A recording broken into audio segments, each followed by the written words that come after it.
Hello guys, तो आपके लिए एक नया चीज़ शुरू की है मैंने। इंपॉर्टेंट क्वेश्चन की सीरीज़ स्टार्ट की है, ठीक है। तो अपने चैनल के जो प्लेलिस्ट के अंदर मैं एक बना दूंगा important NCERT question for 10th board exam, right. तो उसमें क्या है कि जैसे कभी कभी आपको सर्च करने में प्रॉब्लम ये होती है कि अगर आपको कोई पर्टिकुलर क्वेश्चन नहीं आ रहा है तो आप उसके लिए पूरा वीडियो तो देखोगे नहीं।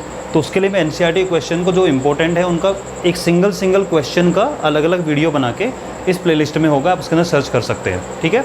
तो आज का क्वेश्चन मैंने लिया, use Euclid's division lemma to show that the square of any positive integer is either of the form 3m और 3m+1 for some integer m। Important question exam में आता है। एक ये वाला क्वेश्चन है, क्यूब वाला भी, वो भी नेक्स्ट में बता दूंगा आपको मैं। अब देखो क्या है, हमें यूज क्या करना है, यूक्लिड डिवीजन लीमा, राइट। इसका मतलब आप स्टार्ट कैसे करोगे, सॉल्यूशन स्टार्ट करोगे तब पहले लिखोगे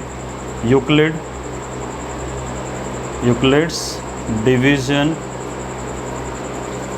लीमा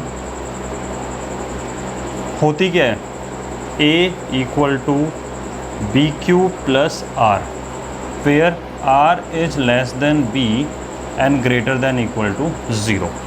इस तरीके से लिख देंगे। अब आप मुझे बताओ, आपको यहाँ पे B की वैल्यू अज्यूम करनी होती है, B क्या ले दें, तो क्वेश्चन में हिंट दिया हुआ है आप यहाँ पे B3 ले लो, ठीक है। तो आप लिखोगे लेट B = 3। जैसे आपने B = 3 लिया, अब आप मुझे बताइए यहाँ से R की वैल्यू क्या हो जाएगी, <3, क्योंकि B3 है तो R <3 हो गया और > 0। अब R की वैल्यू > 0 बट <3 है, इसका मतलब क्या हो गया, R की वैल्यू 0 हो सकती है, बिल्कुल हो सकती है, =0 है। R की वैल्यू 1 हो सकती है, बिल्कुल > 0 बट 3 से लेस है। R की वैल्यू 2 भी हो सकती है, हाँ 3 से लेस है, but R can not be 3 से लेस है ये, ठीक है। यानी आपकी R की वैल्यू निकल के आ गए 0, 1 एंड 2। क्लियर। अब अगर 0, 1, 2 है, इसको आप इक्वेशन नंबर 1 नेम दे दीजिए।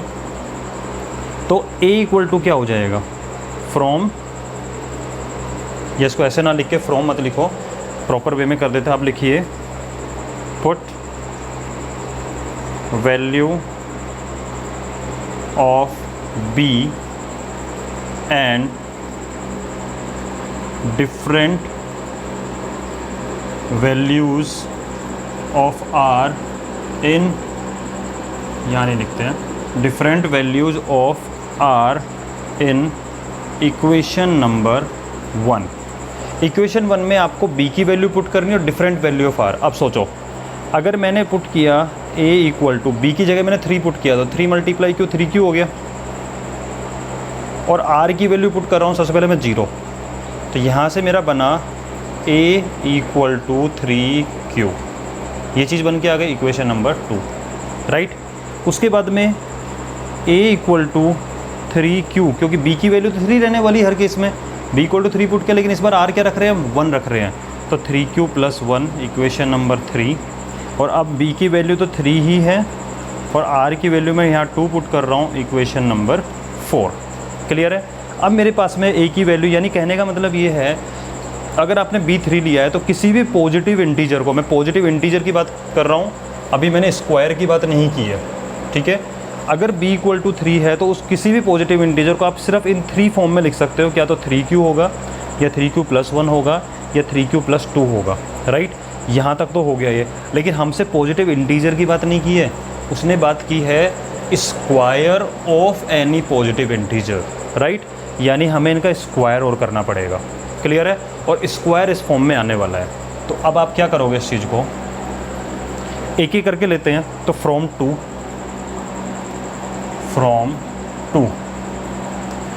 A = क्या है आपका, 3Q। हमें स्क्वायर करना है तो लिखो square both side, square both side. इसका मतलब A का स्क्वायर हो गया और इधर 3Q का होल स्क्वायर हो गया, राइट। तो आपका A² = हो गया 9Q², ठीक है, 9Q²। मुझे लाना क्या है, 3 लाना है, यानी कि मुझे 3 कॉमन लेना है। तो क्या मैं इसमें से 3 कॉमन ले सकता हूँ, बिल्कुल ले सकते हैं। अगर आपने 3 कॉमन लिया तो ब्रैकेट में बच जाएगा 3Q², और ये हो गया A² की वैल्यू, हो गया 3 3 9Q², ये आने वाला है। अब इसको आप मान लो M, क्योंकि हमें M लेके आना है, राइट। तो आप लिखोगे लेट M = 3Q²। इसको हमने क्या मान लिया, M मान लिया। तो अगर आप इसको m मान लोगे तो ये 3 मल्टीप्लाई m नहीं हो जाएगा क्या? इसका मतलब a स्क्वायर इक्वल टू हो गया आपका 3m। यानी आपने एक चीज़ को लेके केस को a equal to 3q case से आपने बता दिया कि किसी भी पॉजिटिव इंटीजर a का स्क्वायर 3m के फॉर्म में होता है। ये वाली चीज़ एक बार आप इसको नोट कर लीजिए, उसके बाद मैं इसी पोर्शन पे बता रहा हूँ, ठीक है? उस वाले पोर्शन से बेटर यहाँ पे समझाना होगा, ठीक है? यहाँ तक आप पॉज करके नोट कर लेना आप इस चीज़ को। अब तक हम एक काम कर चुके हैं कि हमने पॉजिटिव इंटीजर के स्क्वायर को 3m के फॉर्म में तो लेके आ चुके हैं, यानी हमारा 3m वाला फॉर्म आ चुका है। क्लियर? एक बार आप इसको पॉज करके नोट कर लीजिए। उसके बाद में क्या करना है, हमें एक एक करके लेके चलते हैं वापस से।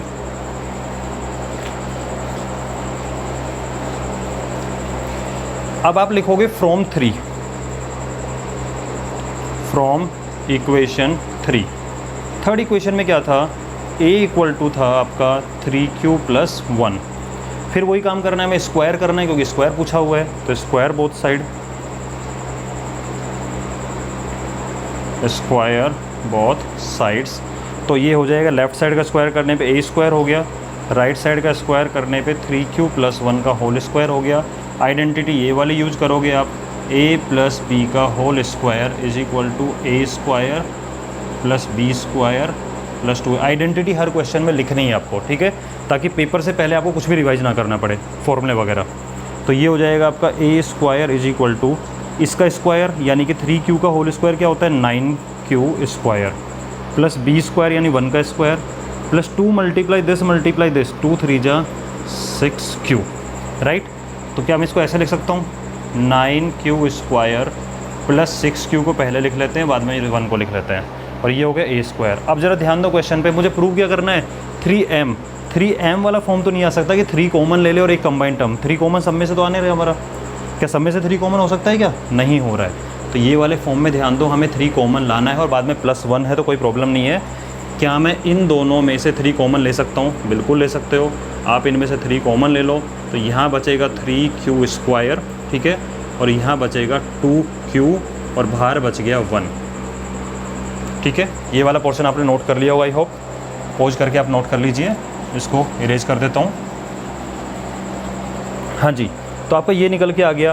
क्या मैं इस पोर्शन को m मान सकता हूँ? बिल्कुल मान सकते हो, क्योंकि हमसे बोला इस चीज़ ने। तो आप लिखोगे late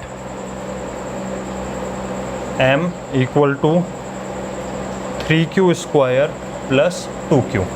late m equal to 3q square plus 2q। इसका मतलब आपका a स्क्वायर इक्वल टू हो गया 3m plus 1, 3m plus 1, right?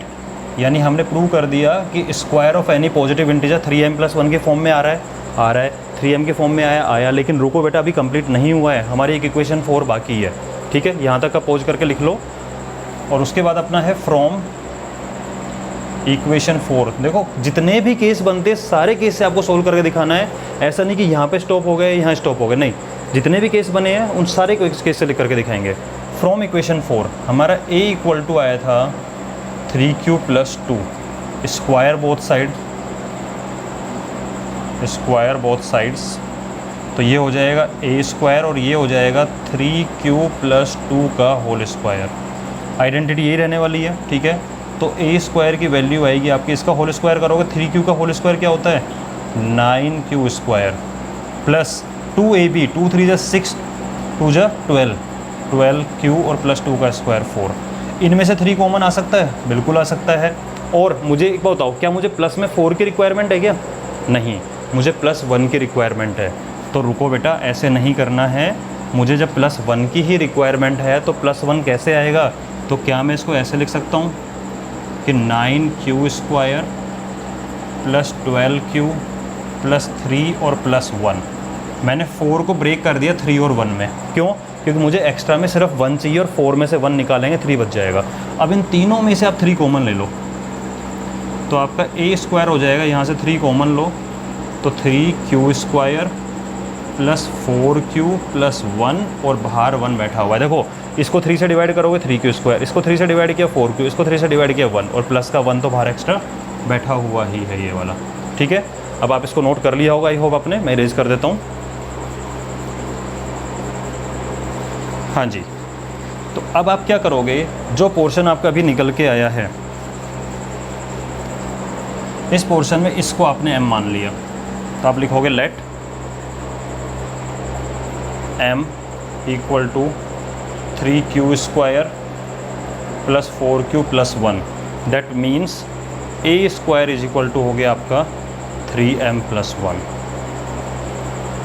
ठीक है, हमने देख लिया कि a की वैल्यू 3m भी आई थी, फर्स्ट सेकंड इक्वेशन में लेके चले, थर्ड को लेके चले तो a square equal to 3m आया था, a square equal to 3m plus 1 आ गया, a square equal to 3m plus 1। So we can see square, statement जरूर लिखा करो बेटा, कंक्लूजन जरूर लिखना चाहिए हमें, ठीक है। We can see square of any positive integer, ठीक है, क्या बोला हुआ है, is either in the form of 3m और 3m प्लस 1। तो इस तरीके से आपको पूरा क्वेश्चन करना है, आपका कहीं भी हाफ नंबर 1/4 नंबर कटने के कोई चांसेस नहीं। अगर ये क्वेश्चन बोर्ड में आता है, अगर आपने प्रोसेस फॉलो किया, मैं फिर कह रहा हूँ आपको क्या करना है, a equal to b q plus r, r की वैल्यू कैसे डिपेंड करती है, b पे डिपेंड करती है, b की वैल्यू आप यहाँ से देख सकते हो, b इक्वल टू 3 लेके चले आप, ठीक है। जैसे b इक्वल टू 3 पुट की, r की वैल्यू क्या तो 0 हो सकती है, 1 हो सकती है, 2 हो सकती है, 0 रखने पे, 1 रखने पे, 2 रखने पे 3 इक्वेशन बनी है, हर इक्वेशन का स्क्वायर करके दिखाना है। अगर आपने एक भी इक्वेशन का स्क्वायर छोड़ दिया तो एग्जाम में नंबर कट जाएंगे, ठीक है। आई होप आपको समझ में आ गया होगा, आप इस वीडियो को दोबारा देख सकते हैं और आप इसको नोट करके भी रख सकते हैं, और ये वीडियो आपको हमेशा प्लेलिस्ट में मिलेगा। तो जब कभी भी अगर आपको क्वेश्चन लगता है कि हाँ आता तो है लेकिन थोड़ा सा कंसेप्ट में प्रॉब्लम आ रही है, फटाफट से आप दोबारा वीडियो देख के इसको क्लियर कर लीजिए। ये हमेशा यूट्यूब पर रहने वाला है, मेरे चैनल के ऊपर कोई प्रॉब्लम नहीं आएगी, ठीक है। All the best.